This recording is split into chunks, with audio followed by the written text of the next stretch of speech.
നമസ്കാരം. കഴിഞ്ഞ ലോക്സഭാ തെരഞ്ഞെടുപ്പിൽ മഹാരാഷ്ട്രയിൽ മിന്നും പ്രകടനം കാഴ്ചവെച്ചതിന് തൊട്ടു പിന്നാലെ ഇപ്പോഴിതാ കോൺഗ്രസിലെ ചേരിപ്പോര് വീണ്ടും തലപൊക്കിയിരിക്കുകയാണ്.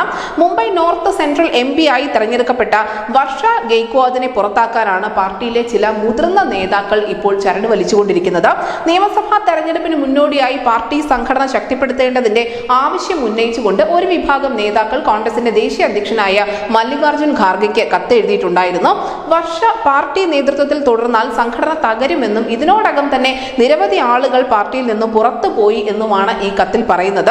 BJPയുടെ ഉജ്ജ്വല നിഗമിനെ പരാജയപ്പെടുത്തിയ കരുത്തയായ ഒരു വനിതാ നേതാവ് തന്നെയാണ് ഈ വർഷ ഗെയ്ക്വാദ്. അവരുടെ ശക്തി ബോധ്യമുള്ള നേതാക്കൾ തന്നെയാണ് അവർക്കെതിരെ ഇപ്പോൾ ഒരു പടയൊരുക്കം നടത്തിക്കൊണ്ടിരിക്കുന്നത്.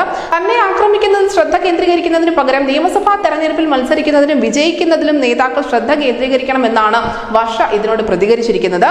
ഈ ലോക്സഭാ തെരഞ്ഞെടുപ്പിൽ മഹാരാഷ്ട്രയിൽ മഹാവികാസ് അഘാഡി 48-ൽ 30 സീറ്റുകൾ സ്വന്തമാക്കിയിരുന്നു. മത്സരിച്ച 17 സീറ്റുകളിൽ 13 സ്വന്തമാക്കിയതോടുകൂടി മഹാരാഷ്ട്രയിൽ കോൺഗ്രസ് വീണ്ടും കരുത്താർജിക്കുന്നു എന്ന തരത്തിലുള്ള വാർത്തകളും ഇടം പിടിച്ചിട്ടുണ്ടായിരുന്നു. അതിന് തൊട്ടു പിന്നാലെയാണ് ഇപ്പോൾ കർണാടകത്തിൽ നിലനിൽക്കുന്ന അതേ ചേരിപ്പോര് തന്നെ മഹാരാഷ്ട്രയിലും അരങ്ങേറുന്നത്.